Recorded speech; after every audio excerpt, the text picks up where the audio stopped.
everybody, and welcome to another exciting, hair-raising, fun-filled episode of Radiorama, where I show you, as the name implies, how to work on radios.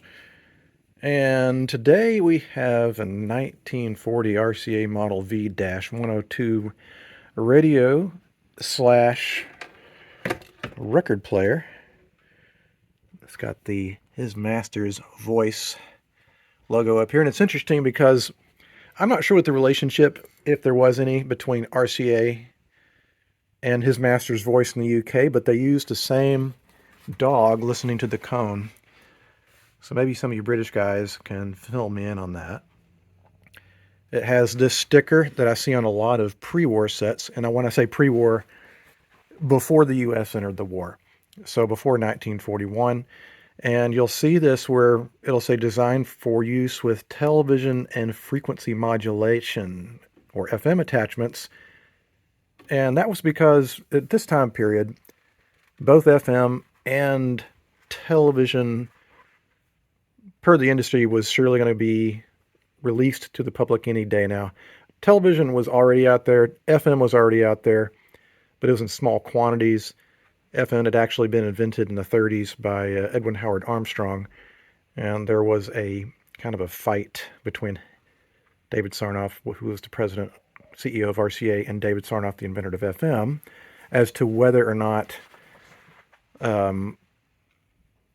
sets could be incorporated with AM and FM with RCA licensing the FM circuit that Armstrong had designed. It's a huge, big, drawn-out battle that ultimately led to Armstrong committing suicide. It's pretty dramatic. You can look it up. There's a great program I saw years ago called Empire of the Air from Ken Burns. Looks like we have the on-off switch, and we have, looks like, two settings. Victrola, which is clearly the record player and radio. Tuning, it looks like it still tunes, which is good. This set belongs to a friend of my dad's, and it belonged, according to him, I'm trying to remember if he said it was his dad's or his granddad's. So it's been in the family the whole time. They brought it with them all the way out here from Tennessee. It looks like it's been kept inside, and I say that because growing up in Tennessee, oh, come on. Growing up in Tennessee, the humidity and the heat would destroy things like this if they weren't kept inside. Let's take a look in the back here. It is a little dusty. That's not to be unexpected. It has a power transformer, which I like. That makes things a little bit less complicated when it comes to adding the audio input, because then I don't have to worry about electrical isolation as much. We have, looks like probably the electrical connection for the motor. I don't know what that's for. Maybe that's for the FM attachment. The cord was rotten, so I cut it off of there. I'm going to try to do a careful job on this because my folks are only going to be here for about another week. And so I want to start on this. So usually I can get through things in about a day or two. But I just want to make sure that I don't encounter any issues. And if I do, I have enough time to remedy them before they go back, because they're going to take it with them. And I want to just do a nice job because it is a family heirloom. Yes, I know it's not particularly valuable, but when it comes to things that have been in your family, that doesn't matter at all. I've got a bunch of stuff that's worthless that belonged to my family members, and they're precious to me. I've got my granddad's cowboy hat, a couple of lamps from my grandmother, including a butter dish, and there's just things that bring back memories of what it was like when they were alive. So I'll try to do good by this person. He would like to have an audio input so he can listen to music. He doesn't care if the record player works or not. I am going to see if the cartridge is good. They usually aren't. If it isn't, then that's as far as I'll get. If it is, I'll see if the friction wheel for the motor up here is any good. The motor itself is seized. That's not unusual. The bearings are probably gummed up. In fact, there's a piece of foam right here that has completely hardened up. That's probably supposed to be soaked in oil. So without further ado, let's unplug the speaker, take off the knobs, detach the record player attachment, unbolt the bolts, and take the chassis out and see what's going on inside. All right, so with a little bit of effort, I pulled the chassis chassis definitely has the appearance that it sat in a shed or something for a long time. You've got lots of bug and mouse crap. Some of these tubes have wiggled loose, I think, because of their transportation across country. Let's take a look underneath. Underneath doesn't look too bad. We have evidence of some work having been done. We have this electrolytic here. That's not original, and neither is this. What does this guy say? 16 microfarads, 350 volts. And I only see one, so that probably, this thing probably has a minimum of 2 sections for an electrolytic. No, actually it has 3. You can see the bottom here, and what is that doing? Because it looks like all 3 leads of the electrolytic capacitor here are still connected. So maybe there was an additional one.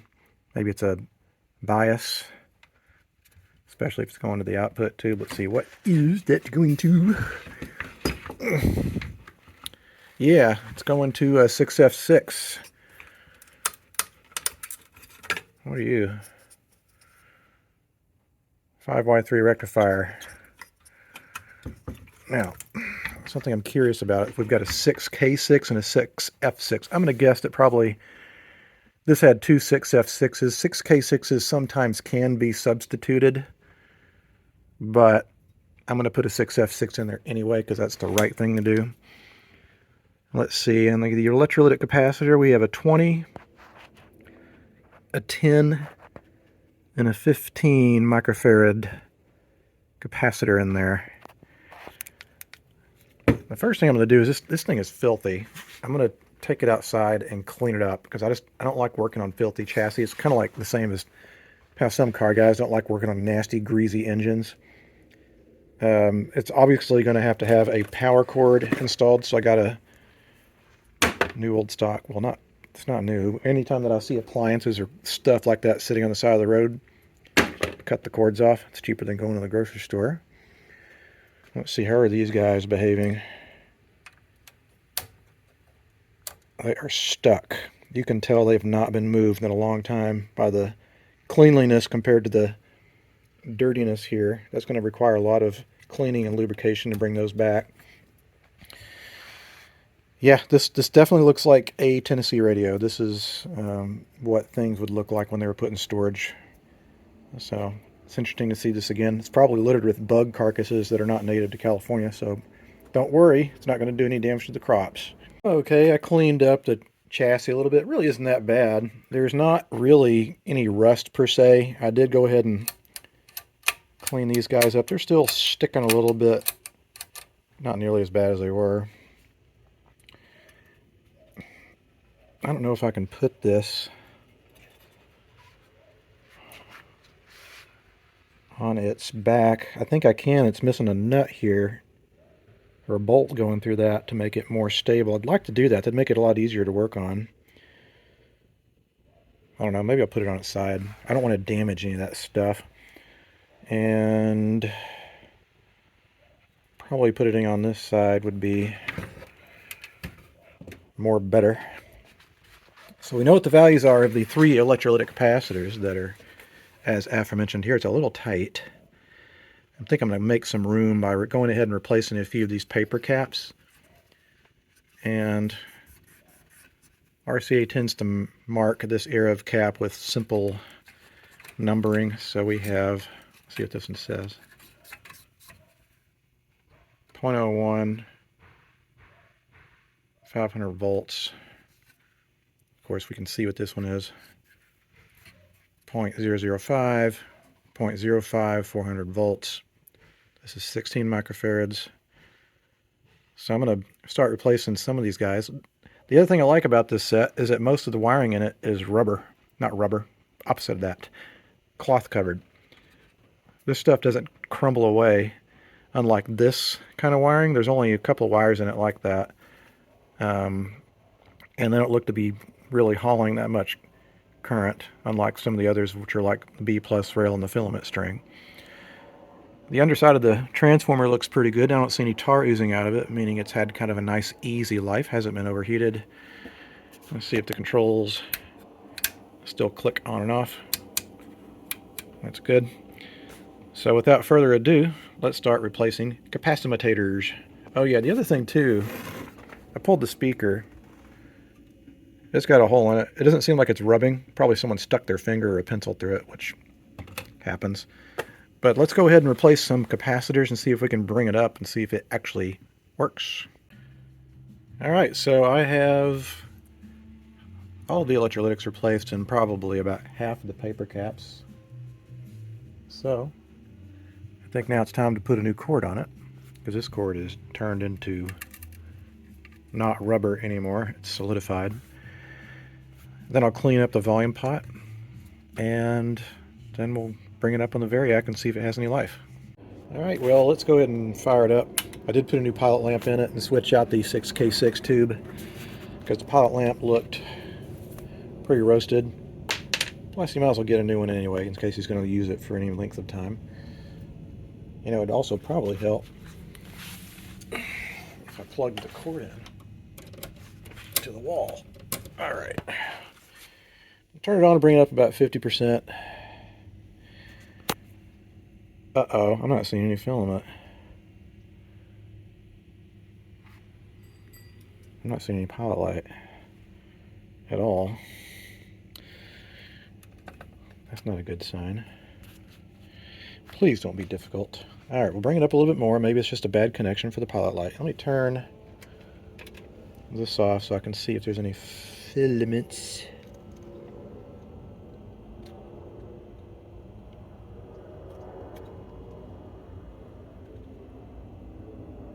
Okay, I'm not sure if I'm seeing filaments either at all here.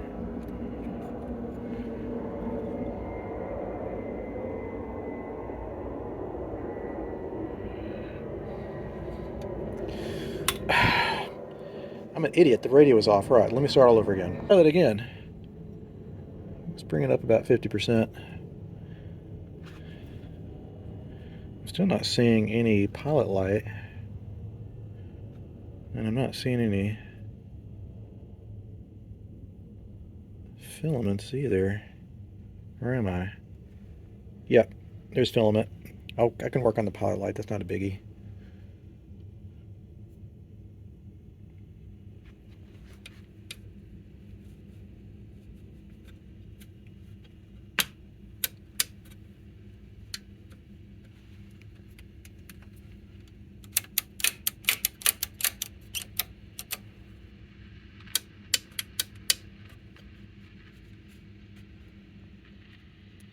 Sounds like it wants to work. Not really getting much gain out of it.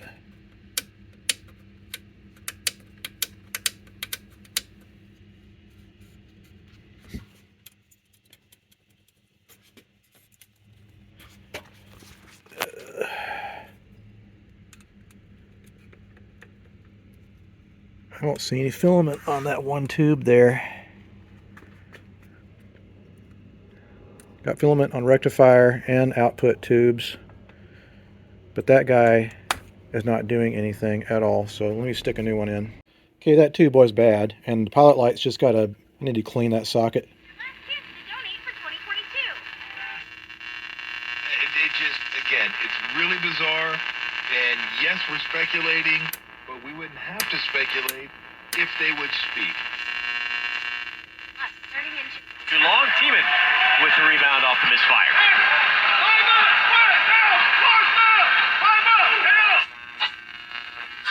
$100,000 to 5 organizations around.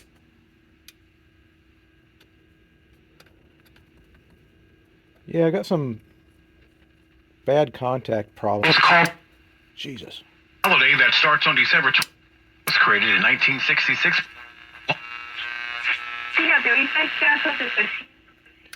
Alright, well, it sounds like it's pretty good, and we're not even fully recapped yet, and I'm glad that speaker is good. The last one of these I worked on, the coil was deformed. Not the coil, but the basically the cylinder of paper that goes around the core, that was warped. And I was hoping it wasn't a systematic issue with the design, but apparently not. It was just that one. So now that we've got that established, let's go ahead and replace the rest of the capacitors. Not many left. And those controls definitely need more cleaning. They're sticky. They're intermittent. This guy's intermittent. But we're off to a good start. In fact, it seems like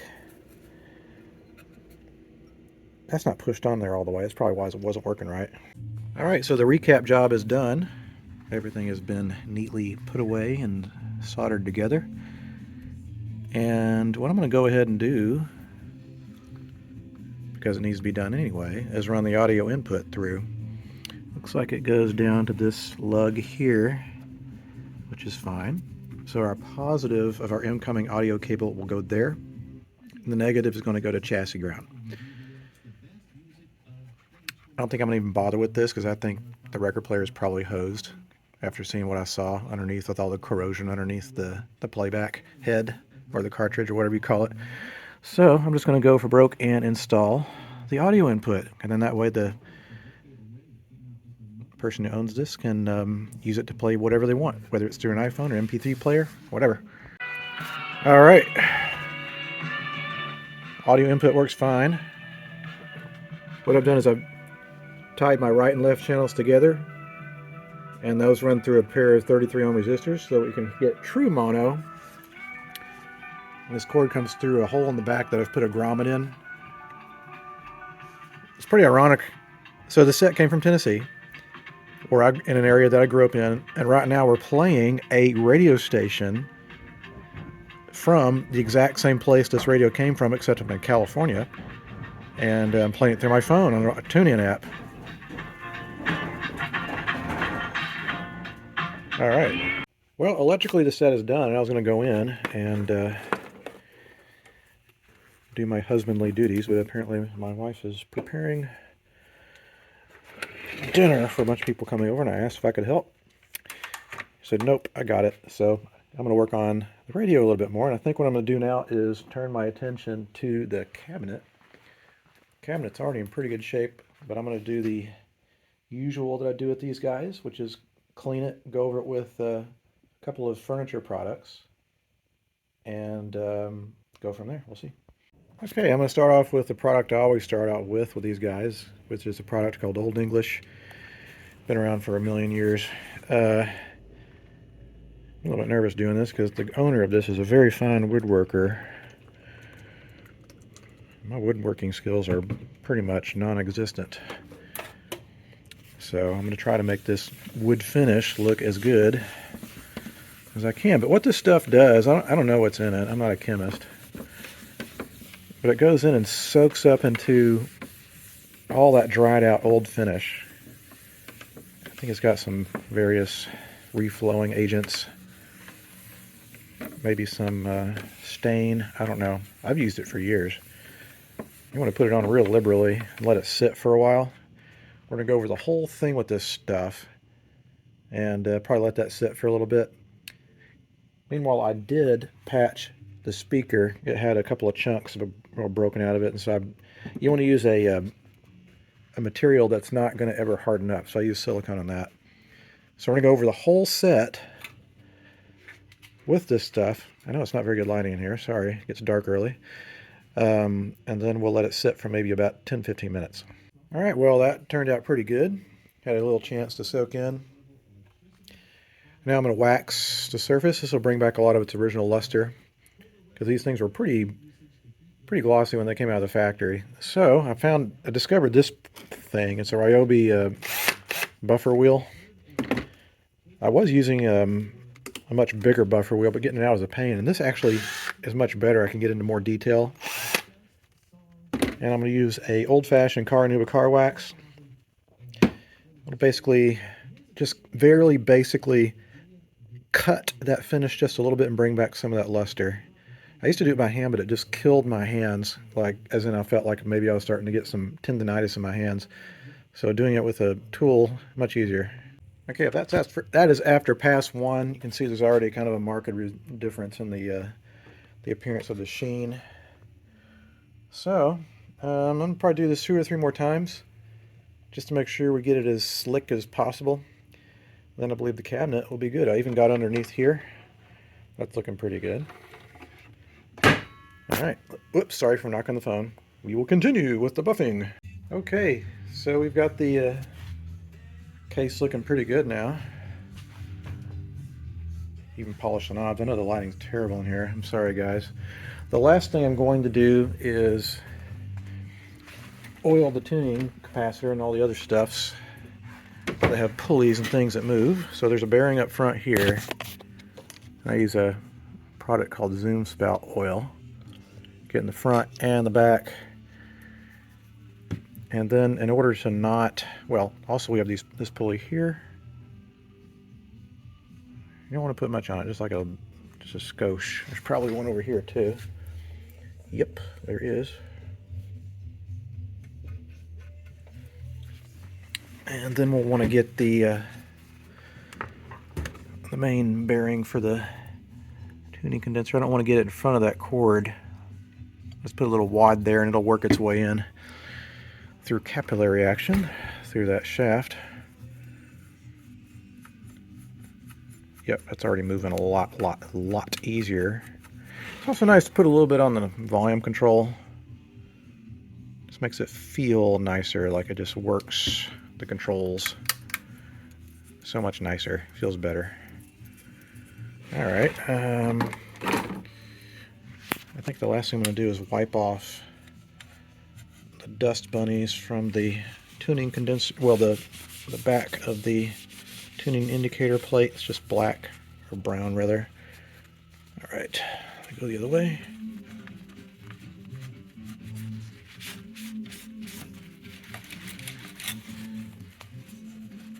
Looking good. Again, you just want to work that back and forth until the oil works its way through that bearing surface. It's looking good. Welcome back to day 2 of working on the RCA, and kind of had a marathon session yesterday, getting most of it done. Very little left to do. I do need to find some additional nuts to hold the speaker on because 2 of them were missing. I've decided also, because it doesn't hurt anything, to go ahead and at least try to see if the record player cartridge is any good, because it's this unusual design. Actually,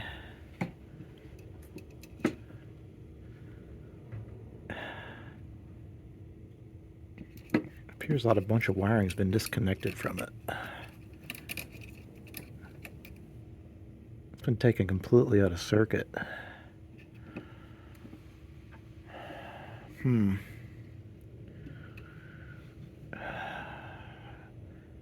That is totally a salt crystal cartridge. I can guarantee they're never good here.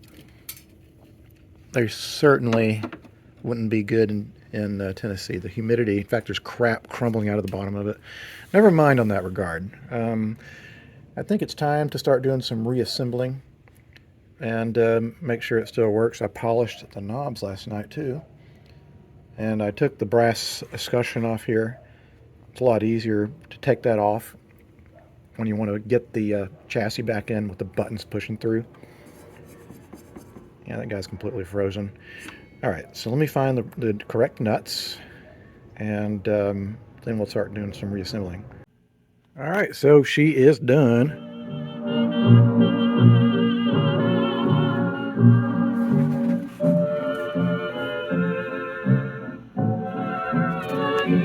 So that's obviously the Bluetooth input. This is radio. To say the first one is the Miami Dolphins laying 4 against the Green.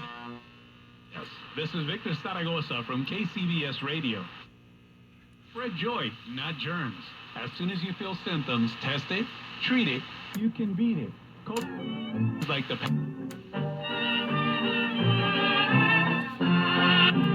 Got a treble bass radio. To find free treatment. It's interesting. I've never seen that before. Both radio and audio input, Phono input, have tone controls built on either side. I've never seen that before. So here we have Phono input with bass, treble, bass, radio with treble, bass. Huh. Interesting.